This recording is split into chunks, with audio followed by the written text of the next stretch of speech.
Saudara-saudara sekalian, hari ini kita berkumpul di sini di depan kantor DPP Partai Demokrat ini adalah untuk melawan ketidakadilan hukum terhadap Partai Demokrat.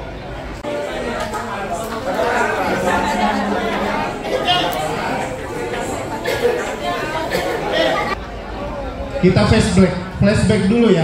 Saya akan mengingatkan kembali saudara-saudara sekalian akan tujuan kita kemari. Dulu pernah Partai Demokrat atau SK DPP Partai Demokrat itu digugat oleh kelompok sebelah, digugat di pengadilan negeri Jakarta Pusat, kalah. Kemudian naik lagi, digugat di pengadilan tinggi DKI Jakarta, kalah. Kemudian mereka belum puas, akhirnya menggugat ke PT UN Jakarta. Apa yang terjadi? Kalah lagi. Kemudian mereka nekat. Setelah 4 kali ditolak di pengadilan itu, akhirnya mereka sewa seorang tokoh hukum, seorang profesor hukum tata negara yang dulu pernah juga jadi menteri, yang waktu itu mereka sewa, mereka bayar untuk membela kepentingan mereka, untuk mengajukan judicial review namanya di Mahkamah Agung, menggugat Partai Demokrat lewat judicial review di Mahkamah Agung. Sudah pakai lawyer terkenal, profesor, waktu itu Profesor Yusril Iza Mahendra. Tapi yang terjadi apa? Kalah juga di Mahkamah Agung. Sehingga kalau dihitung skornya itu sampai hari ini sudah 0-13. Mereka sudah 13 kali kalah gugatan terhadap Partai Demokrat. Udah 3 kali. Akhirnya ini upaya terakhir mereka, namanya PK, peninjauan kembali.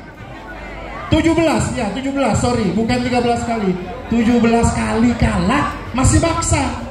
Mau upaya terakhir ini katanya, peninjauan kembali, PK.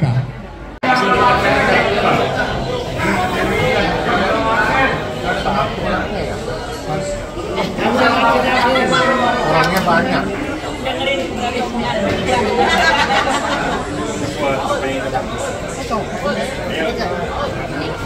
Dan Anda tahu, kekalahan mereka itu putusannya bukan hanya ditolak, tetapi putusannya tidak dapat diterima.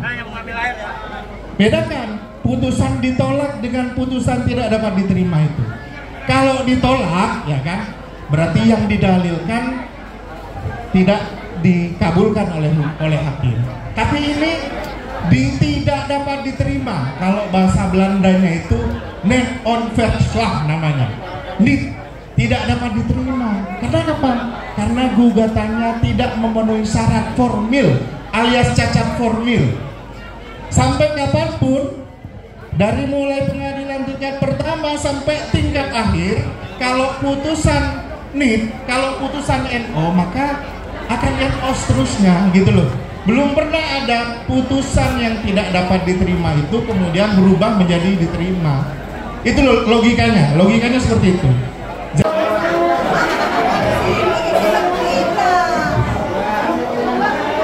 Jadi kalau misalkan nanti, makanya kita ini adalah upaya PK, upaya terakhir mereka. Kalau misalkan gugatan mereka diterima oleh PK di tingkat PK, maka ini akan jadi PR dan jadi tanda tanya kita semua. Kenapa bisa?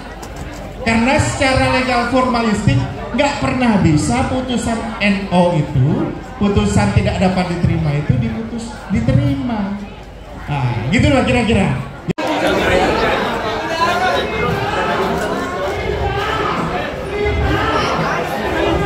Jadi teman-teman siap bersama Demokrat di sini untuk melawan kezaliman dan ketidakadilan hukum? Baik. Karena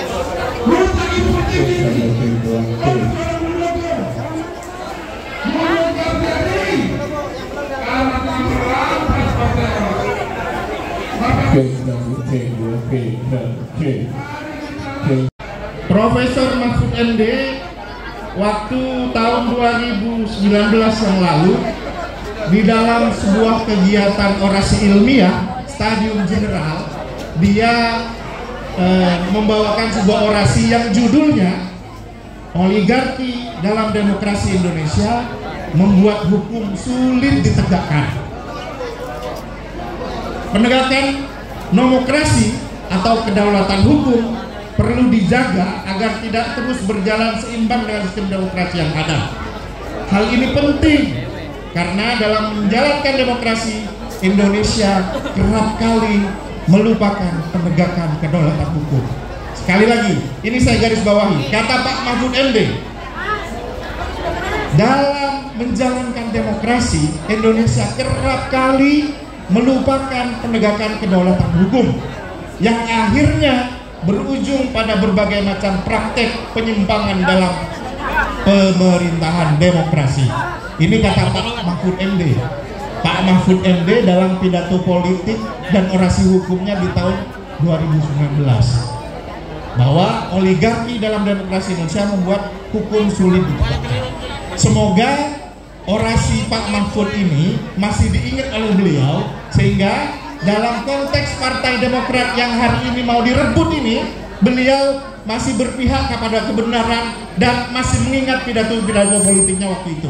Sehingga kemudian Pak Mahfud sebagai tokoh hukum di Indonesia tidak membiarkan temannya yang juga sama-sama berada di dalam pemerintahan itu mengambil alih secara tidak sah Partai Demokrat dari Ketua Umum yang sah Agus Harimurti Yudhoyono. Sepakat? Baik, begitu orasi dari saya, kurang dan lebihnya mohon maaf. Billahi taufik wal hidayah. Wassalamualaikum warahmatullahi wabarakatuh. Waalaikumsalam warahmatullahi wabarakatuh.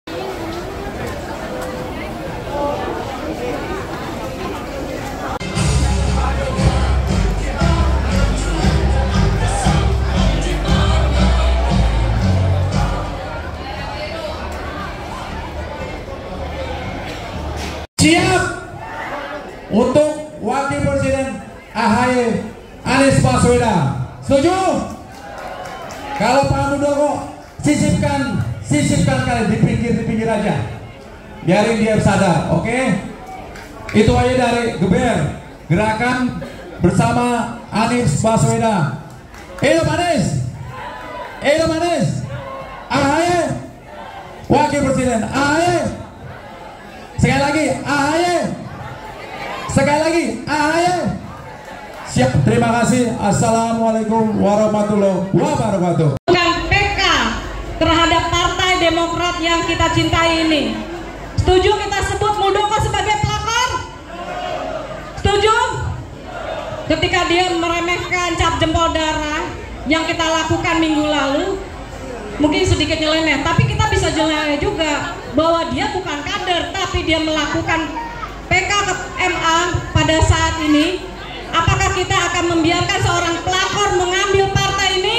Tidak. Ya, ini kayak sinetron ya. Kita lihat babak berikutnya. Selanjutnya kami persilakan di sini.